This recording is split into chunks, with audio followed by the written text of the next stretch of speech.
અને મિત્ર ભાઈબંધ અત્યારે તો હાલતા ને ચાલતા ભાઈબંધ મળી જાય. ફોલોઅર્સ કહેવાય ને, શું કહેવાય ફોલોઅર્સ મોબાઈલની અંદર બધા જ મિત્રો. વોટ્સઅપમાં કેટલા બધા હોય, પછી ઇન્સ્ટાગ્રામમાં હોય, ફેસબુકમાં હોય. કોઈ કહે મારા 1,00,000 ફોલોઅર્સ છે, કોઈ કે મારા 2,00,000 છે, કોઈ કહે છે મારા 10,000 છે, કોઈ કહે છે મારા 50,000 છે. પણ ભાઈ જ્યારે દુઃખમાં કામ આવે ને ત્યારે આ સાચા કહેવાય.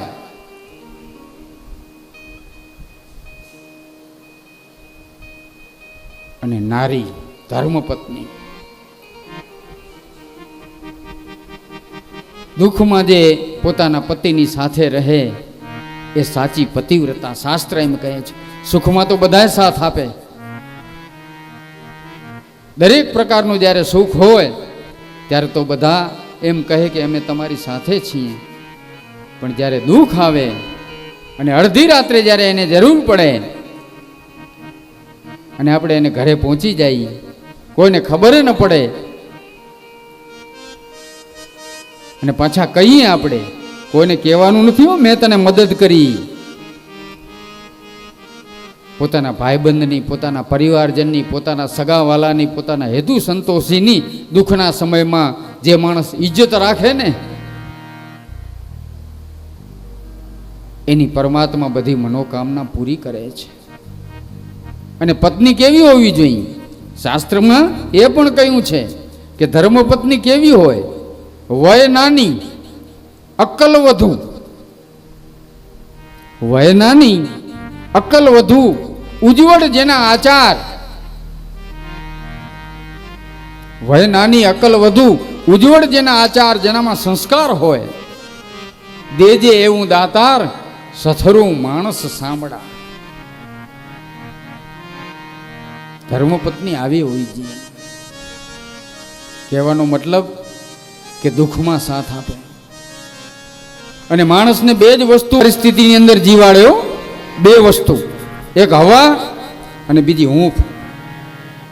એક હવા પરમાત્મા આપે અને હૂંફ કોણ આપે? સગા વાલા હેતુ સંતોષી મિત્ર પડકારો કરે. કાંઈ ચિંતા ન કરજો, અમે બેઠા છીએ. તમારા ઘરમાં તકલીફ આવી, આફત આવી, દુઃખ આવ્યું, તમારે ચિંતા કરવાની જરૂર નથી. આને હૂંફ કહેવાય. આ સગા સંબંધી હેતુ સંતોષી બધા આપે. અને સાચા સગાજી ને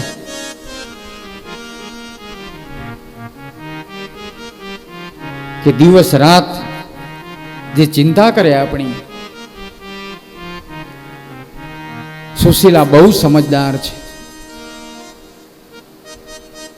સુદામાજીને પ્રાર્થના કરી. સુદામાજી જવા માટે તૈયાર થયા છે કે દેવી તમે કહો છો તો હું કૃષ્ણને મળવા માટે જઈશ.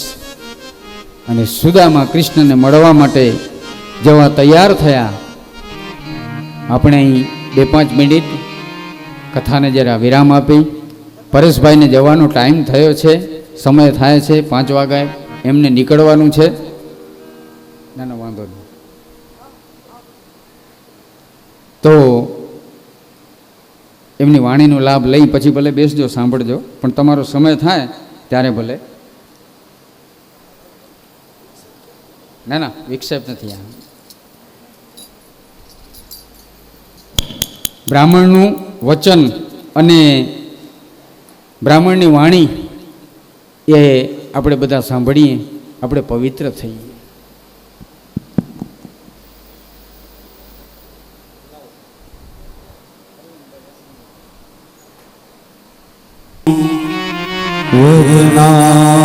વદનાભિરામો બિંબાધરે પૂરિતવેણુનાદમ ગૌ ગોપ ગોપી જનમધ્ય સંસ્થમ ગોવિંદ દામો ધર્માધવેતી.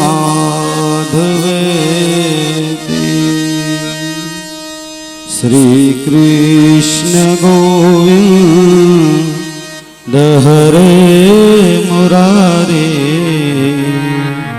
હે નાથ નારાયણ વાસુદેવ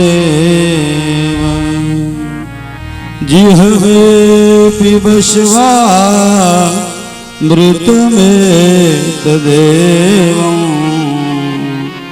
गोविंद दामो धर्माधवे परम कृपाळु परमात्मा ભગવાન સચ્ચિદાનંદ બાલ મુકુંદની પાવન કૃપાથી નાગોર ગામ કે અમારા માટે આ ગામ ગુરુકુલ કહેવાય 1992 અને 93 એટલે લગભગ 32 થી 33 વર્ષની આ પહેલાં આ કોરી પાટી ઉપર જો એકડો ઘૂંટાણો હોય તો અહીંયાથી કે જ્યાંથી જ્ઞાન સંસ્કાર આજે અનેક જગ્યાએ જાય છે ને જે કાંઈ માન સન્માન મળે છે એ સૌથી પ્રથમ આ નાગોર ગામની ભૂમિ કે અહીંયાથી એક સારા સંસ્કારનું રોપણ થયું અને આજે જીવનમાં જે કાંઈ છે એટલે પરમ પવિત્ર દિવ્ય અને ભવ્ય નાગોર ગામની પાવન ધરા ઉપર શ્રીમદ ભાગવતજીનું જ્યારે મહામંગલ્ય શ્રવણ થઈ રહ્યું છે અને કથાના વક્તા અમારા વડીલ સંબંધમાં બનેવી થાય પણ મારા જીવનમાં હંમેશા એક મોટા ભાઈ તરીકે જેમનો સાથ સહકાર રહ્યો આ રમેશભાઈના ચરણોમાં વંદન. અહીં ઉપસ્થિત ગંધર્વગણ, વિપ્રવૃંદ, આપ સૌ યજમાનો, આપ સૌના હૃદયમાં બેઠેલા પરમાત્માને વંદન કરું. ખાસ આવવાનું કારણ નાગોરનું નામ પડે ને એટલે જેવી રીતે સ્ત્રીને પિયર જવા માટે પાંખ આવે ને એમ અમારું રમેશભાઈનું કે અવિનાશભાઈનું નાગોરનું નામ પડે ને એટલે અમને એમ થાય કે ના જવું જ પડશે. મારી શિવપુરાણ હતી 3 દિવસ પહેલાં જ પૂરી થઈ. રમેશભાઈએ પત્રિકા વોટ્સએપ કરી હતી. મેં કીધું એક દિવસ ગમે એમ કરીને આવીશ. આજે સવારે જોયું તો છેલ્લો દિવસ હતો, યોગાનો યોગ સમય પણ હતો એટલે આવ્યા. અહીંયા આવી અને બોલવું એટલે વાણીને પવિત્ર કરવી. કારણ કે મેં પહેલાં જ કીધું ને કે કોરી પાટી ઉપર એકડા અહીંયાથી ઘૂંટાણા છે ને એ શિક્ષક એટલે સ્વર્ગસ્થ શ્રી વસંત મહારાજ કે જેમના આજ દિવસ સુધી આશીર્વાદ અમારી સાથે છે. અન્ય ક્ષેત્રોમાં જે કાંઈ માન સન્માન મળ્યું છે એ માત્ર એમની કૃપા છે. અને ખરેખર આ યજમાન પરિવાર એમનો ખૂબ પ્રેમ વસંત મહારાજ ઉપર અને સાચા અર્થમાં આ યજમાન પરિવારે વસંત મહારાજને શ્રદ્ધાંજલિ આપી હોય ને એવું આ કથામાં આવીને મને જણાવું. કારણ કે આપણા શાસ્ત્રકાર એમ કહે કે માણસ પાસે ઘણો બધો પૈસો થાય, કોઈક સત્તા મળે, પદ મળે, પ્રતિષ્ઠા મળે ને પછી માણસે આખી દુનિયાને ભલે કદાચ જવાબ આપી દે સામું, પણ 3 જગ્યા એવી છે કે ત્યાં માણસે કોઈ દિવસ સામું ન થવું. એક પોતાના માતા પિતા, બીજું જ્યાંથી ગુરુ જ્ઞાન મળ્યું તે ગુરુ, અને ત્રીજું આપણા પુરોહિત કે જે આપણું પૂજા પાઠ યજ્ઞ યાગાદિક પુરોહિત એટલે કે આપણા બ્રાહ્મણ. ગમે એટલો માણસ મોટો થઈ જાય પોતાના પદનું, પ્રતિષ્ઠાનું, પૈસાનું અભિમાન મૂકીને આ 3 જગ્યાએ જાય ને એ માણસ જીવનમાં સાહેબ ક્યારે પાછળ ન પડે. અને આ પરિવારે ખરા અર્થમાં સાર્થક કરીને બતાવ્યું છે. ખૂબ ખૂબ ધન્યવાદ, આશીર્વાદ. અને મહારાજને પણ આ પરિવાર પ્રત્યે પ્રેમ એવો. મહારાજના જીવનનો છેલ્લો યજ્ઞ હું સાક્ષી. આપણે પ્રકાશભાઈનો કે અમૃતલાલભાઈના ઘરનું વાસ્તુ આસો મહિનામાં, કારતક મહિનામાં ગુજરી ગયા અને આસો મહિનામાં વાસ્તુ હું પોતે આવેલો. મને સવારે ફોન આવ્યો કે ભાઈ વાસ્તુ છે ને આવવાનું છે. હવે એ ઉપર રહેવાનું મકાન, જાણે આજની તારીખમાં 10-11 વર્ષો વીતી ગયા પણ એ દ્રશ્ય હજી નજરની સામે જ છે. ઉપર મકાનમાં વાસ્તુ અને ત્યાં પગથિયાનો સ્ટેપ થોડોક ઊંચો હતો. હવે અમે ઘરેથી નીકળ્યા એટલે એક પગથિયા હું પાટલો રાખું, વસંત મહારાજ એના ઉપર પગ મૂકીને ચડે. આમ પગથિયા થોડાક વધારે હતા, 2-3 પગથિયા ચડ્યા ને એટલે મેં કીધું તમે રહેવા દો, હું તમને ઘરે મૂકી દઉં ને વાસ્તુ હું કરી લઈશ. તો કે ના, અમૃતલાલભાઈનું ઘર છે ને મારે હાલવું જ પડશે. આ પ્રેમ મહારાજને હતો અને ખરા અર્થમાં આજ દાયકા પછી આ પરિવારે પ્રેમ બતાવ્યો છે. તો ખૂબ ખૂબ ધન્યવાદ, ખૂબ ખૂબ આશીર્વાદ. તાળીઓથી વધાવજો આ પરિવારને. અને આવા સત્કાર્ય કરે ને એનો હંમેશા વિજય જે હોય. આપણે ત્યાં છે ને યત્ર યોગેશ્વર કૃષ્ણ યત્ર પાર્થો ધનુર્ધર તત્ર શ્રી વિજયો ભૂતિ ધ્રુવા નીતિર મતિર મમ. એટલે આ પરિવારનો હંમેશા યશ કીર્તિ ખૂબ મળે અને બધા મનોરથ પૂર્ણ કરે. વિશેષમાં તો ભાગવતની કથા ચાલી રહી છે, વચ્ચે બોલાય નહીં પણ વ્યાસની આજ્ઞા હોય એટલે એનું ઉલ્લંઘન થાય નહીં. અને આપ સૌ ભાગ્યશાળી છો કે રમેશભાઈ જેવા આપણાને વક્તા મળ્યા. ભાગવતમાં વક્તાના 7 લક્ષણ બતાવ્યા છે. વિરક્ત વૈષ્ણવો વિપ્ર, વેદ સાંસ્તત વિશુદ્ધ કૃત, દ્રષ્ટાંત કુશલો ધીરા, વક્તા કાર્યોતિ નિસ્પૃહ. આ 7 ગુણ આ રમેશભાઈની અંદર છે. કારણ કે રમેશભાઈ સાથે ઘણી કથામાં મેં જઈને પૂજાપાઠની જવાબદારી સંભાળી છે. ઘણી વખત રમેશભાઈ સાથે કર્મકાંડમાં બધી રીતે જોડાણા છે. તો આપ સૌને આવા વક્તા પ્રાપ્ત થયા અને ખૂબ પરમ પવિત્ર અધિક મહિનો ચાલી રહ્યો છે. અને એક ખરેખર નવી જાણે પહેલ થઈ જાય છે. અધિક મહિનાથી આ ખૂબ સત્સંગનું આ પરિવારે આયોજન કર્યું. કોઈ પિતૃ મોક્ષાર્થે, આત્મકલ્યાણાર્થે નહીં, પણ લોકો સુધી ભગવાનનું નામ પહોંચે, લોકો વધારેમાં વધારે ભગવાનનું નામ કથા સાંભળી શકે, એના માટે આ પરિવારનો પ્રયત્ન. અને એક ગામ પણ એવો સંકલ્પ કરે કે દર 3 વર્ષે અધિક મહિનો આવે, દર 3 વર્ષે આવું કાંઈક સુંદર આયોજન થાય તો કલ્યાણ થાય. કારણ કે ઘણા બધા સમય પછી આ ગામમાં કથાનું આયોજન થયું છે. લગભગ 10 વર્ષ સુધી આ ગામમાં કથા થઈ હોય તો યાદ નથી કે કાંઈ સ્મરણમાં નથી, પણ દર 3 વર્ષે આવું કાંઈક સારું આયોજન થાય તો લોકોનું કલ્યાણ થાય.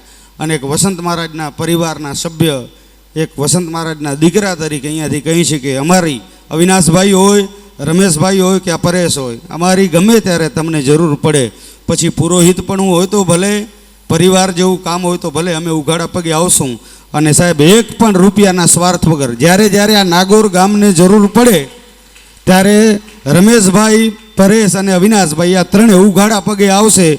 1 પણ રૂપિયાનો સ્વાર્થ નહીં. અમે અમારી ગાડી લઈ પેટ્રોલ બારીને આવશું. કારણ કે મહારાજના આશીર્વાદ અને પરમાત્માની અમારા ઉપર ખૂબ કૃપા છે. દુઃખનો સમય હતો, બધાના જીવનમાં હોય, અમારા જીવનમાં પણ હતો, પણ એ બધો વીતી ગયો છે. અત્યારે ખૂબ ભગવાનની દયા છે. એટલે અમારા લાયક જ્યારે જ્યારે કાંઈ પણ કામ પડે અમે આપ સૌની સાથે જ છીએ. અને આ પરિવારને ખૂબ ખૂબ આશીર્વાદ, ધન્યવાદ. મને અહીંયા બોલાવ્યો, મારું માન સન્માન જાળવ્યું, એ બદલ પણ ખૂબ આભાર. મારી વાણીને વિરામ આપી અને રમેશભાઈને વિનંતી કરી કે કથાના દોરને આગળ લઈ જાય. અને આ ગામનું આપણા ઉપર ખૂબ ઋણ છે. એમણે એક વાત બહુ સરસ કરી કે નાગોર ગામ એટલે અમારું ગુરુકુળ. છોકરાઓને આપણે પાઠશાળામાં ભણવા મૂકીને, અત્યારે અમે બ્રાહ્મણના પરિવારોના દીકરાઓ પાઠશાળામાં ભણવા જાય, ગુરુકુળમાં ભણવા જાય. પાઠશાળા એટલે ગુરુકુળ, પણ અમે બધા આ ગુરુકુળમાં ભણ્યા. પૂજ્ય બાપુજી અમારા આચાર્ય.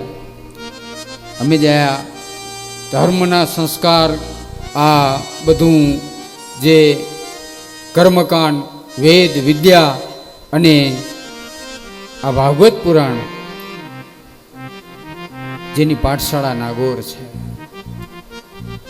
અને પરેશભાઈએ કહ્યું કે દર 3 વર્ષે પુરુષોત્તમ માસ આવે તો મને વાત યાદ આવી ગઈ અમૃતલાલભાઈની. 2-3 દિવસ પહેલાં અમારી વાત થઈ એટલે એ મને મળ્યા. એ કે મહારાજ, હવે પુરુષોત્તમ મહિનો ક્યારે આવશે? મેં 3 વર્ષ રહીને. તો કે ભગવાન આપણો મનોરથ પૂરો કરવા દે, આપણને બધાને જીવતા રાખે, અને આપણો ઈચ્છા અને સંકલ્પ એ ભગવાન પૂરો કરે તો વળી પાછા આવતા પુરુષોત્તમ મહિનાની અંદર પણ આવો આપણે સત્સંગનું આયોજન કરશું. અને આપણે બધા સાથે મળી ભગવાનને પ્રાર્થના કરી કે આવા જે સંકલ્પ છે એ બધાના ભગવાન પૂરા કરે. હરિ ઓમ.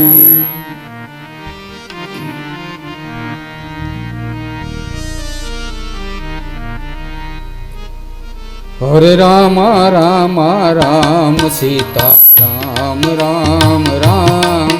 હરે રામ રામ રામ રામ રામ રામ.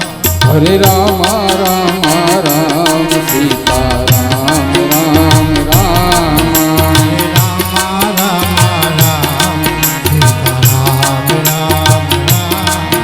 હરે રામ રામ રામ સીતા રામ રામ રામ. હરે રામ રામ રામ સીતા રામ રામ રામ. હરે રામ રામ રામ સીતા રામ રામ રામ. હરે રામ રામ રામ સીતા રામ રામ.